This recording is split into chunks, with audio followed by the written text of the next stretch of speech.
आज हम लोग स्टार्ट कर रहे हैं 12th का पहला टॉपिक। इसमें सबसे पहले हम लोग सीखेंगे, बेटा ध्यान देने वाली बात है कि फिजिक्स में हमारे पास कितना टॉपिक्स है टोटल, उसके अकॉर्डिंग हम लोग स्टडी करेंगे। इसमें फिजिक्स का जो पहला टॉपिक हम लोग लेंगे वो 11th का है मैकेनिक्स। दूसरा पार्ट भी 11th का ही है हीट। तीसरा पार्ट भी 11th का ही है साउंड। इतना पार्ट हम लोग 11th में स्टडी करेंगे। अब बारी आती है 12th की। तो 12th में पहला टॉपिक जो हमारा आएगा वो होगा इलेक्ट्रो मैग्नेटिज्म। Electro magnetism.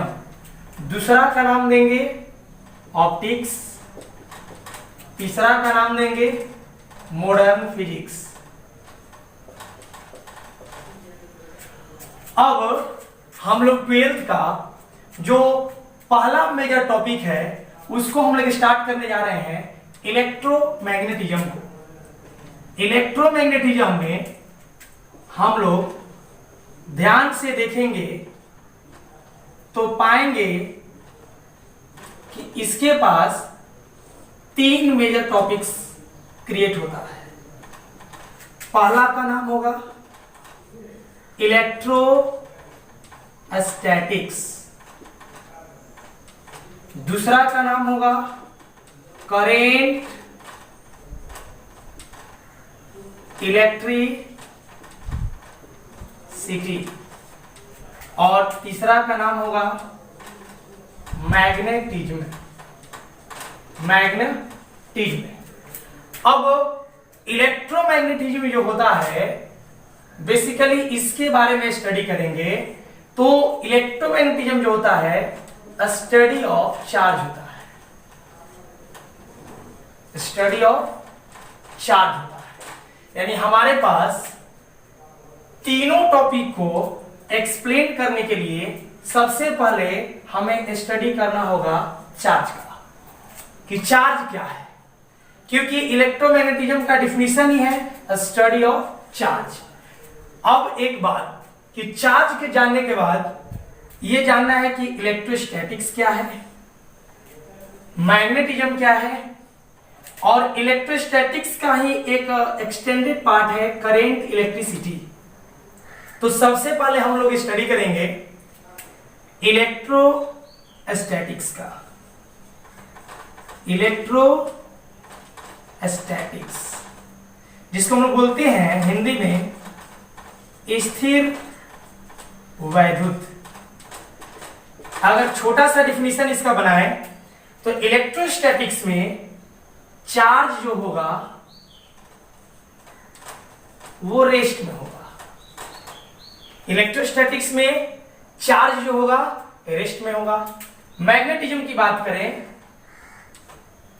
तो इसमें चार्ज के पास वेलोसिटी होगी।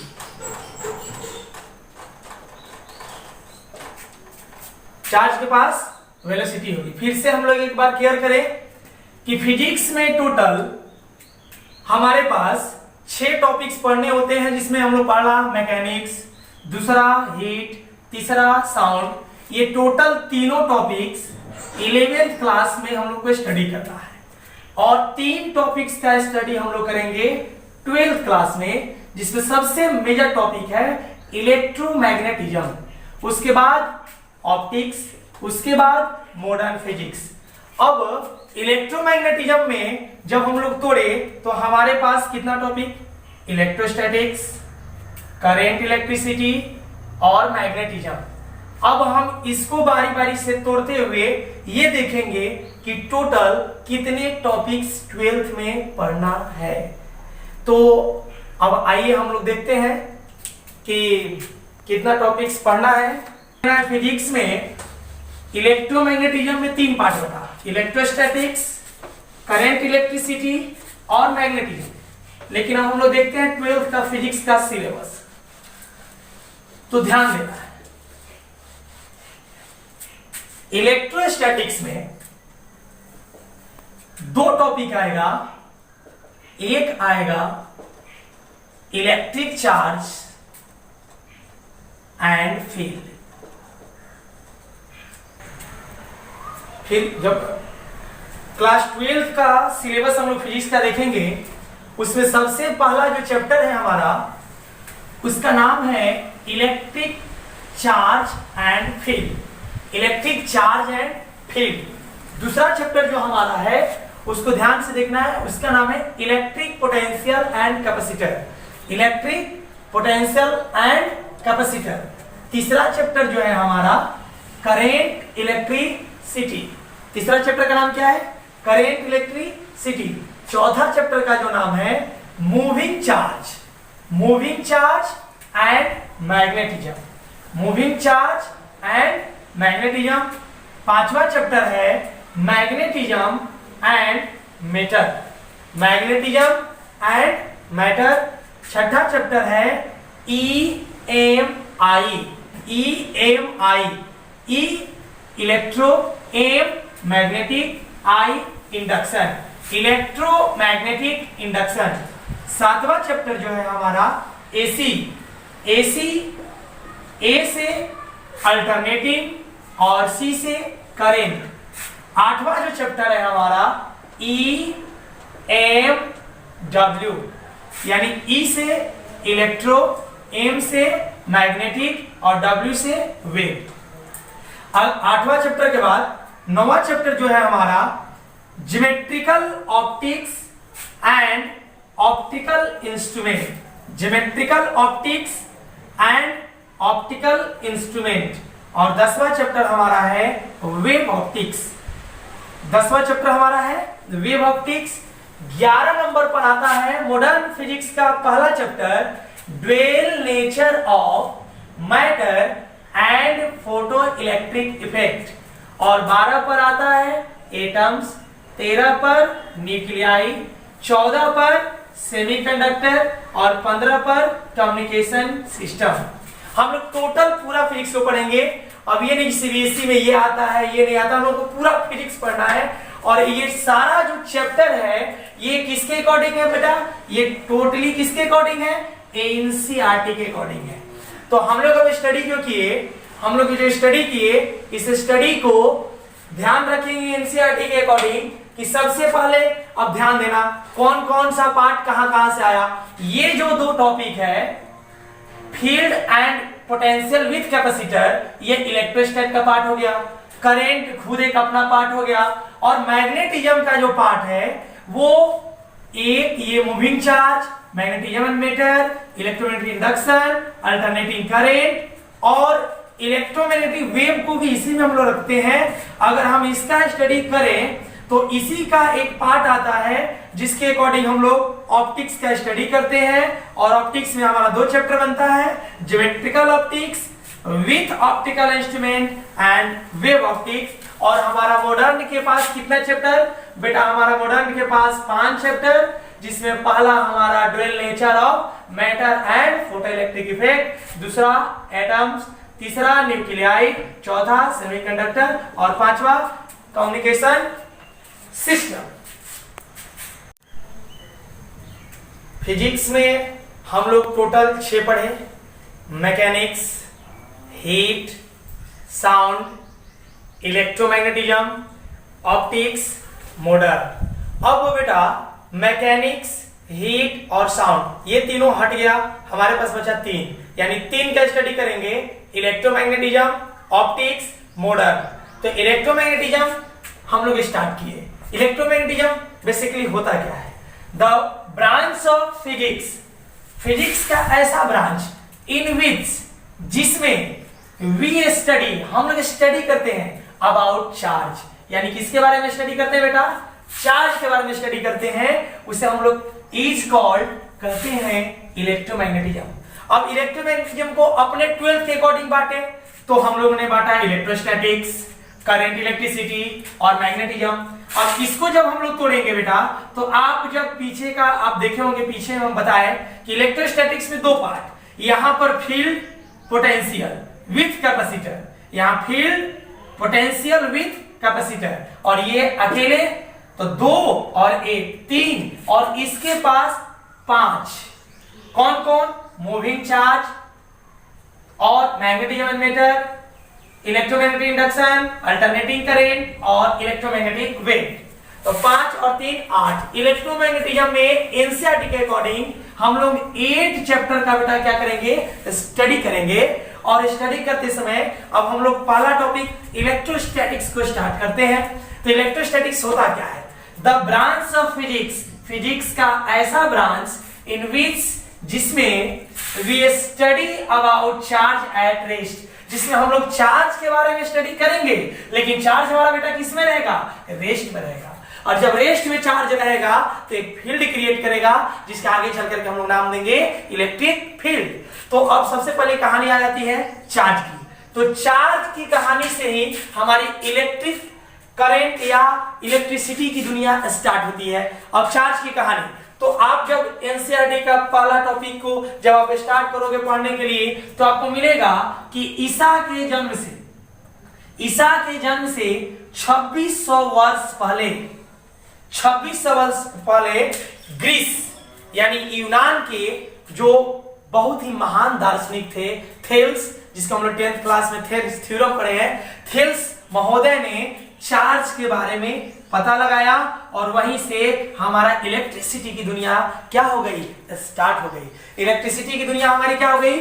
स्टार्ट हो गई। तो इस प्रकार पहला कंसेप्ट हमारे पास क्या है कि चार्ज का पता कब लगा? तो 2600 वर्ष पहले किसने लगाया? थेल्स ने। किसने लगाया? थेल्स ने लगाया। और वो कहां के थे बेटा? यूनान के थे। यूनान को हम लोग आज क्या बोलते हैं? यूनान को हम लोग बोलते हैं ग्रीस। यूनान को बोलते हैं ग्रीस। तो चार्ज, अब चार्ज का मतलब क्या होता है? ये सारा कंसेप्ट हम लोग अगले क्लास में लिख करके पढ़ेंगे, लेकिन थोड़ा सा सुनेंगे चार्ज की और सारी बातें। चार्ज का जो कंसेप्ट में सबसे इंपॉर्टेंट बात होता है कि चार्ज जो है एक मटेरियल का ऐसा प्रॉपर्टी होता है जिसके कारण वो या तो इलेक्ट्रिक फील्ड को या मैग्नेटिक फील्ड को प्रोड्यूस करता है, या एक्सपीरियंस करता है, अपने ऊपर फील करता है, अनुभव करता है। अब चार्ज के बारे में बताया कि बहुत सारी बातें कि चार्ज के कितने टाइप। तो अमेरिकन साइंटिस्ट बेंजामिन फ्रैंकलिन ने बताया कि चार्ज के 2 टाइप होते हैं। तो हम लोग पढ़ेंगे चार्ज में जब टाइप, तो चार्ज के पास 2 टाइप, एक का नाम पॉजिटिव तो एक का नाम निगेटिव। तो बेंजामिन फ्रैंकलिन कहां के थे? अमेरिका के। उन्होंने क्या बताया कि चार्ज कितने टाइप के? 2 टाइप के। कौन कौन? पॉजिटिव और निगेटिव। आगे चल के चार्ज की बहुत सारी प्रॉपर्टी कि चार्ज कैसा क्वांटिटी है, चार्ज का क्या यूनिट होता है, चार्ज का क्या क्या प्रॉपर्टीज हो सकता है। लेकिन एक बहुत ही बेहद और सुंदर बात मैं बताऊं चार्ज से रिलेटेड कि चार्ज का एक बहुत बड़ा रिलेशन डॉक्टर गिलबर्ट महोदय ने दिया। डॉक्टर गिलबर्ट ने यह बताया कि लाइक चार्ज, अगर 2 चार्ज पॉजिटिव हो या 2 चार्ज निगेटिव हो तो उनके बीच हमेशा रिपल्सन होगा। मतलब लाइक चार्ज रिपेल और unlike charge attract. Unlike charge attract, यानी एक चार्ज पॉजिटिव हो और एक चार्ज निगेटिव हो तो दोनों के बीच अट्रैक्शन होगा। एक चार्ज इधर पॉजिटिव हो, एक चार्ज इधर निगेटिव हो तो भी दोनों के बीच अट्रैक्शन होगा। लेकिन यहां निगेटिव रिपल्सन, यहां पॉजिटिव तो भी रिपल्सन। तो इस बात को किसने बताया? Doctor Gilbert. वो कौन थे? तो रानी विक्टोरिया जो इंग्लैंड की महारानी थी, उनके दरबारी डॉक्टर थे। तो आज हम लोग बस इतना ही पढ़े कि हम लोग को क्या क्या पढ़ना है 12th में और किस तरह से स्टडी करेंगे।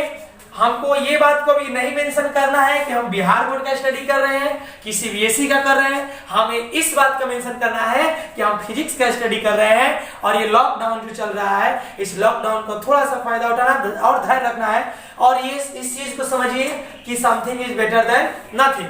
क्योंकि बेटा इस बात को मान के चलिए कि यदि आपका टाइम बर्बाद हो रहा है तो कम समय में उस चीज को पाना है, तो थोड़ा सा भी यदि हम सीखे रहेंगे तो बोर्ड पर हम इस चीजों को जल्दी से डिस्कस करके निकल जाएंगे। और फिर से एक बार से आपको बता दें कि एनसीईआरटी के अकॉर्डिंग 12th फिजिक्स में हम लोगों को टोटल 15 चैप्टर पढ़ना है, जिसमें हमारा पहला चैप्टर है। फिर से आपको इस बात को याद रखना है कि हमको पढ़ना क्या क्या है। पहला चैप्टर जो है बेटा हमारा वो है इलेक्ट्रिक फील्ड, दूसरा है इलेक्ट्रिक पोटेंशियल एंड कैपेसिटर, तीसरा है करंट इलेक्ट्रिसिटी, चौथा है मूविंग चार्ज एंड मैग्नेटिज्म, पांचवा है मैग्नेटिज्म एंड मैटर, छठवा है इलेक्ट्रोमैग्नेटिक इंडक्शन जिसको शॉर्ट में बोलते हैं EMI, सातवां है अल्टरनेटिंग करंट जिसको शॉर्ट में बोलेंगे AC, और आठवां है इलेक्ट्रोमैग्नेटिक वेव जिसको शॉर्ट में बोलेंगे EMW। नौवां चैप्टर जो है हमारा geometrical optics with optical instrument. 10वां चैप्टर हमारा है वेव ऑप्टिक्स। 11वां चैप्टर मॉडर्न का पहला topic dual nature of matter and photoelectric effect, और 12वां चैप्टर हमारा है एटम्स, 13वां है न्यूक्लियाई, 14वां है सेमीकंडक्टर, और 15 नंबर हमारा चैप्टर है कम्युनिकेशन सिस्टम। तो सबसे पहले बेटा आप चीजों को समझिएगा, और आपको हम डिस्क्रिप्शन में PDF सेंड कर देंगे एनसीईआरटी का। आपके पास बुक नहीं भी रहेगा तो वहां से डाउनलोड करके आपको एनसीईआरटी को थ्रूली रीडिंग करना है और एक एक चीजों को सीखना है और बारीकी के साथ। और कोई दिक्कत होती है थोड़ा सा आप डिक्शनरी का यूज कीजिए, रीडिंग कीजिए। रीडिंग करने से आप उन चीजों से इंट्रोड्यूस करेंगे खुद को जो चीज आपके लिए अनजान सी है, क्योंकि 12th और 11th में थोड़ा सा अंतर ये होगा कि 11th की चीजें आप अपने रियल लाइफ में फील कर रहे थे, लेकिन 12th का जो ये 8 चैप्टर है इसमें जस्ट इमेजिनेशन, जैसे चार्ज, किसी को नहीं पता चलेगा चार्ज कहाँ है कैसा है, और पूरा का पूरा 8 चैप्टर में स्टडी कराएगा। तब तक के लिए आज हम लोग इतना ही रखेंगे। तब तक के लिए बहुत बहुत धन्यवाद। लॉकडाउन में आप लोग खुद को सुरक्षित रखेंगे, जो सरकार ने रूल बनाया है उसको फॉलो करेंगे। हमारा देश डाइवर्सिटी पर, विविधता पर विश्वास करता है। यहाँ बहुत ही सुंदर माहौल शुरू से ही रहा है, शुरू से ही, क्योंकि सनातन धर्म यहीं से उत्पत्ति सारी चीजों की हुई है। हमको दूसरे से कोई तुलना नहीं करना है, हमको ये किसी बात का टेंशन नहीं लेना है। अगर किसी से समाज में गलती होती है तो पूरे अच्छे से खुद को अपने आप को ऐसे प्रस्तुत करना है कि उनको कोई दिक्कत भी ना हो, और सामाजिक मान मर्यादा को बनाते हुए, देश की अखंडता को बनाते हुए अपने आप को आगे बढ़ाना है। तब तक के लिए बहुत बहुत धन्यवाद। जय हिंद, जय भारत।